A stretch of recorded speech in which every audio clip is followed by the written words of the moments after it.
Phil exhibited in two major exhibitions. The first was the Changing Traditions exhibition at Ontario's McMichael Gallery, and the second was Continuum, Vision and Creativity on the Northwest Coast at the Vancouver Bill Reed's Gallery. In February 2010, Phil designed the helmet of a gold medal winning skeleton racer, is it Jan? Or John? I was actually saying Yan initially. Montgomery. Montgomery held Phil's helmet up throughout the Olympic awards ceremony, which if you know the Olympics, it's very well viewed, so that's amazing. In 2014, Phil was awarded the BC Achievement Awards for his contribution to the province, and in 2017, Phil won his two major prizes at the YVR Foundation Mid-Career Scholarship and Reveal Indigenous Art Award, which was issued at the celebration of Canada's 150th birthday. That's Phil Gray, far side. He'll teach me how to say his nation properly. Kelsey Casey Hall, Helslick.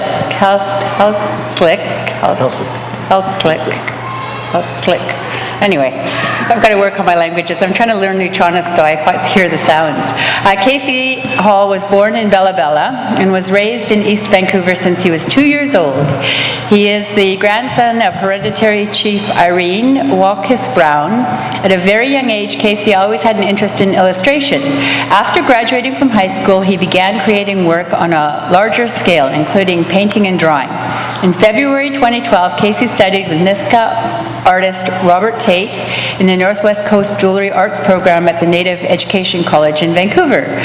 The course inspired Casey as an artist since he was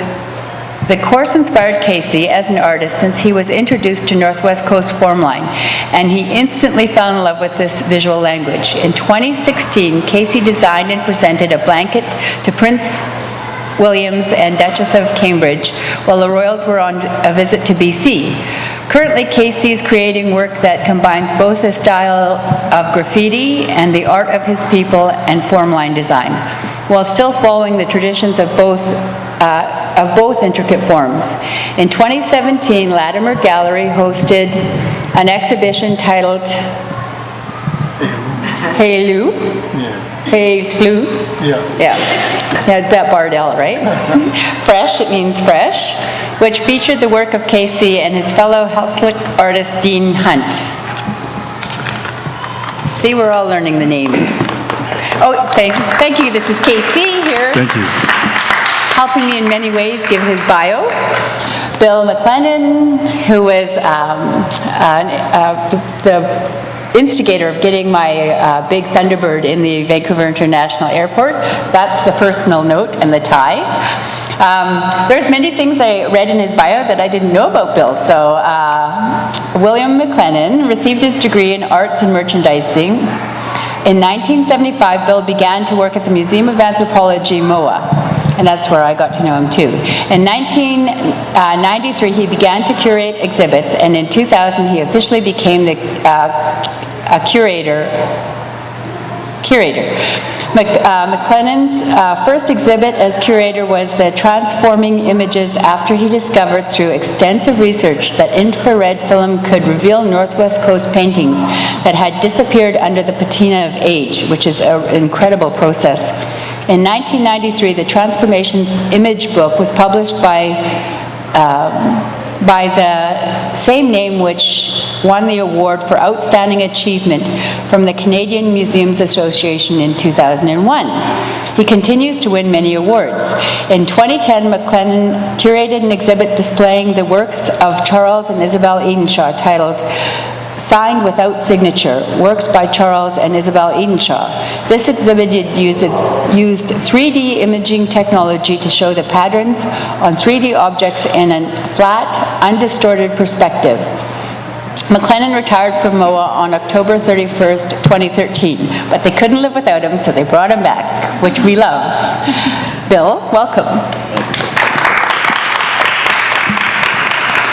So I'm going to go through and ask some questions, but I would first like just to go with the panel and have them talk a little bit about the work that they're working on now, and our areas of subjects are creation, culture, and community. So maybe a couple little sentences or a statement on that kind of idea. Or just of your work. Just say anything. Say anything. Bill, you stir it up. Yep. Just anything you're working on, what inspires you, what you love. Okay. Well, this is pretty loud. Currently, I'm just kind of like in the middle of what I normally do, is just produce art for the gallery. I just recently helped a friend do some carving for their bakehouse over in Bella Bella. So that was kind of like more of a community thing that I did. But beyond that, I'm trying to get back. I started, when I got that YVR Mentor Award, it was for learning how to do stone carving with my mentor at the time was Larry Avakana. And I kind of fell off over the last year because I've had a lot of commitments, and I'm trying to get back into it now. So I'm going to try and produce a lot more in that realm. Excellent. Casey? Currently right now I'm working on like 1 million skateboard decks every day of every week, pretty much. It's been something, I don't know what it is about painting a skateboard deck in general, but I just find a good groove in like getting them done at a sufficient time that I like. I like working until it's completely finished. That way, like, I don't walk away with it just half done and being like annoyed that it's not finished yet. So I kind of been doing a little bit of that, a little bit of back into canvas painting, which I kind of stepped away from to try and work on like different objects and kind of just expanding my surface of painting different varieties of objects, really.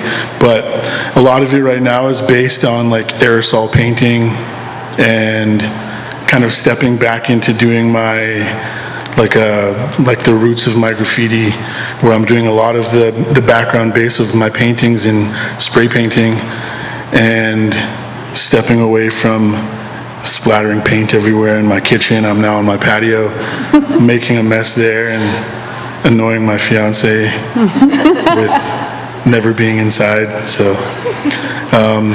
yeah, there's a variety of things that I'm doing right now. Like I got a little light box gig with Foot Locker going on, which is going to be a cool little addition to their stores. It's just going to be like a 3-panel installation with like a bit of contemporary art that's going to be displayed behind like all of their sneakers in 3 locations. And it's going to be like 3 months.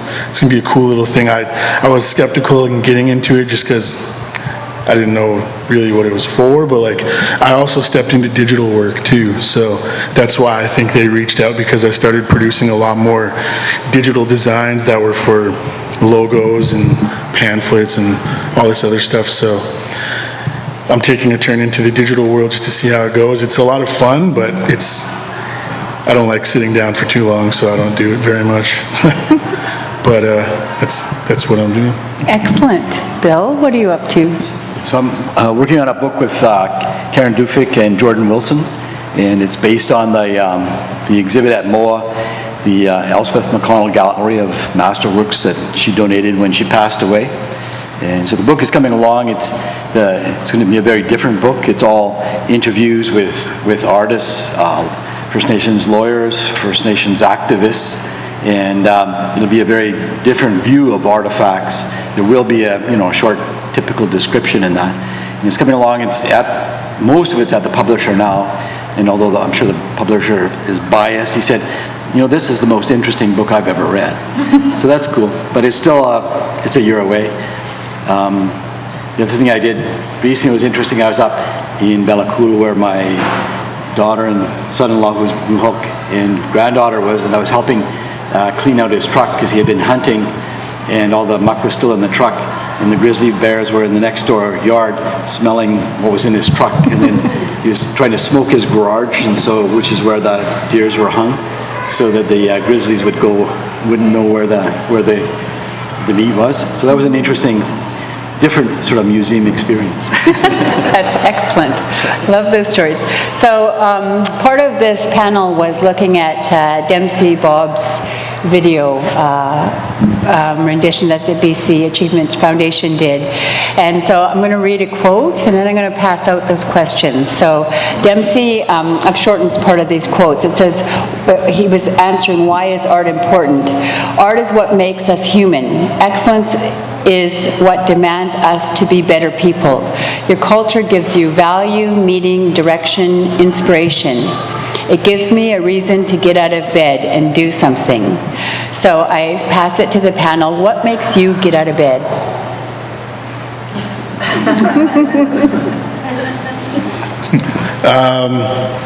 I guess for the most part, now that I have a daughter, that's the main reason to continue to work like tirelessly through everything.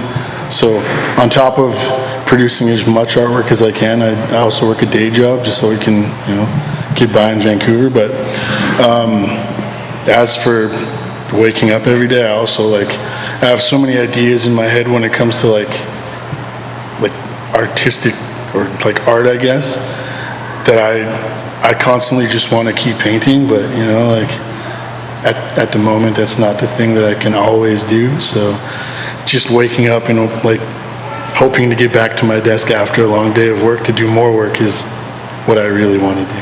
And do you feel what you're painting, like before you actually create? Do you A lot feel of it? the times I do, and a lot of the times it's like I just go to something with completely blank mind and just try and figure it out while I'm there. But for the most part, the ones that I do like the most are the ones that I feel early in the day, just itch to get done, pretty much. It's excellent. Yeah, I guess what gets me up in the morning is just continuing what I'm doing. I really absolutely love what I do. It is drawing from Dempsey's speech, it is a struggle. It's a great struggle. Sometimes it's absolutely not an easy life to live, but it's a really, I don't know, you almost have to be a bit of a masochist to really be this deep into it, but I guess I kind of am, because I really, really love it. I love the struggle of it. I love trying to progress all the time, trying to get better, and just producing and just, I don't know, being in it. I kind of have a bit of a life, but not that much. Most of the time, I don't really take weekends off or holidays off, so I'd rather just be at the shop working all the time. So that's what always gets me there, is because otherwise I'd be just working a 9-to-5 job, and I'd rather not do that.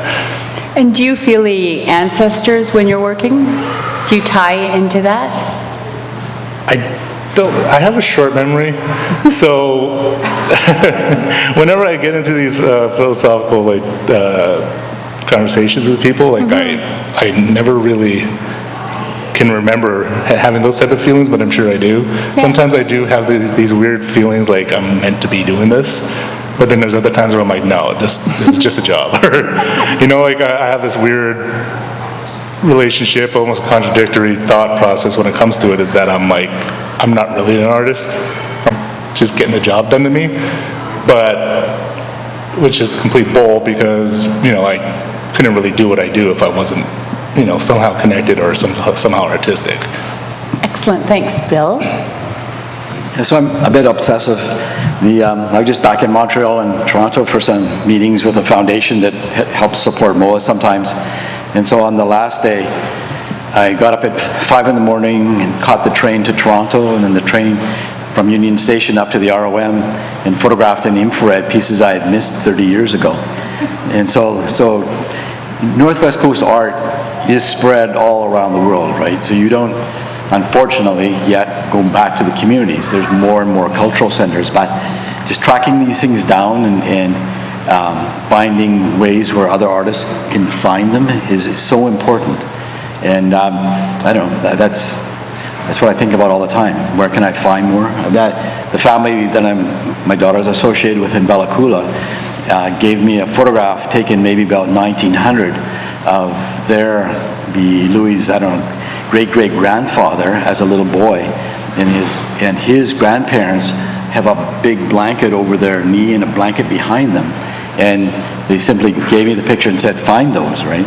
And so actually, I have found a partial picture of one of them, but I don't know if it's in a private collection or a museum, so I'm obsessed at finding those blankets for that family. That's excellent. And with all of your research, massive research and knowledge base, do you find that your ability to see where the work comes from has grown over the years? Yeah, it's a bit pompous, but when I look at a piece, I say, oh, Hiltzik or Simchian, and then I get in a lot of trouble with the Haidas because they say Hiltzik or Simchian, not Haida. so it's not, I have lots of Haida friends too, but it is a thing really that you look into old collections and people could spell Haida. And then you look at who put Haida on here. You know, and it's a junior achiever, a good student, a good person that's hired for the summer. The only thing they could spell was Haida. Couldn't spell Hiltzik, couldn't spell Simchian, couldn't spell Nulchanuf. Things Anyways, we learn. so sorting those things out. That's excellent. Thank you for that. So another thing that Dempsey said was, because culture is a spiritual thing, we're honoring our ancestors who were great artists, our grandparents, our teachers. That's what we honor when you accept an award. It's not only on your behalf, it's on behalf of your whole family, all of the people that helped you, all of the people who supported you. And why it's really important is because now I see what you've got some good people coming up behind us, like Frida and Bill Reed and them, and they were the first wave, and I'm part of the second, and now I see a third and fourth waves of artists coming to do the work because it takes a lot of work. It's always a struggle, which Phil has already expressed a little. We call it the magnificent struggle because you don't know if you're going to get it done. You don't know where you're going, but it's a really powerful thing, and it really does change you, and it really does change you. So I give out to the panel, what is your magnificent struggle?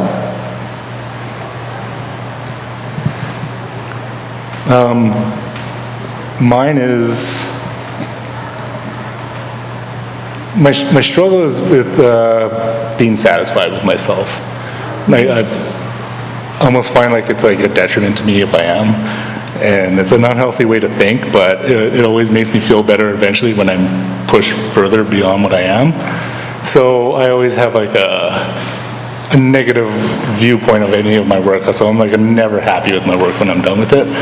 So I always feel like that's something that helps me progress, is because I'm never really willing to let myself just bask in my own accomplishments or anything like that. But the struggle is trying to like not let myself get too far, and I feel like I've done a pretty good job of it so far because I haven't quit. So. And producing excellent work. Yeah, so I feel like that's kind of the thing that helped me get there. Just like I said, it's not a healthy way to really live your life or really to think all the time, but for me, it kept me from being stagnant. Excellent, thank you. And for me, I think it's like constantly trying to do better than the last piece that I did.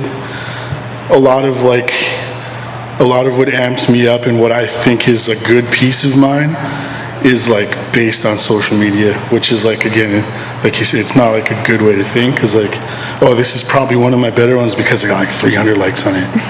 But like, it's more like there's pieces that I really like that I've done, and they've just sat in my space for a really long time.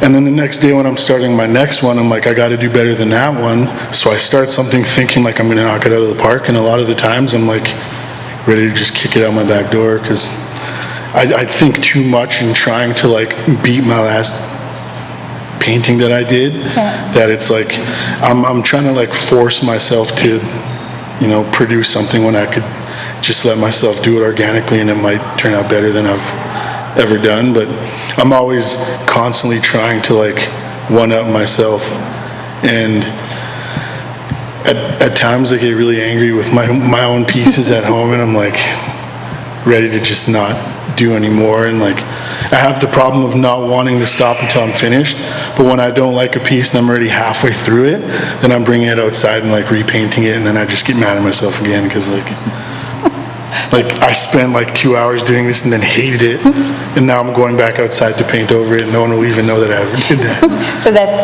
good words that Dempsey had, magnificent struggle. Yeah, it's like, it's a vicious cycle of like, just being like, was that good enough? Excellent. To myself, I guess. Bill? I guess my struggle is more personal in a way that I've been around for a long time, and a lot of the artists that I've known have passed on and are passing on. A lot of people in communities had more ragged lives, and so just when I was up in Bella Coola, 2 people passed away. And so that, it's a character that's very emotional to a person, right? That, you hear about an artist that you've known for a long time, and they're going downhill. So, a lot of people in those earlier times, maybe even today, have had pretty rough lives, and it shortens their duration for sure. Yeah, exactly. So there's another beautiful Dempsey quote, how you see, because when you look at life, great art, you're looking at intelligence, you're looking at integrity, you're looking at somebody's belief system, you're also looking at truth that has to be said, because art is what keeps us in line as people, gives us identity, gives a sense of place, gives you meaning, and it gives you direction. How does art give you your identity? Anyone can pick it up. I think for me, it gives me my identity by like trying to create something that's not like anyone else's. I know like within like my history as a graffiti artist, at some point, at some way, like a graffiti artist is going to create the same letter that a previous graffiti artist had done. And they'll see and be like, oh, now you're biting my style, you look just like me, kind of like, like I thought of that letter K a long time before you did, now you're using it. And like, I feel it's the same way with like where I'm at now, is like, I've created like, I did like a circle panel like drawing once, just because I felt like I needed to do it, and like, it looked exactly like something, well, similar to something that like Ernest Swanson did once, and I was like, everything's placed like in a similar area, and I was like, So I messaged him and showed him, and he was like, don't worry, it tends to happen. But like, at that point I was like, I'm gonna start adding different elements in so I can like stray away from anything anyone else is like trying to do right now. Yeah. So my range of like colors in my palette like just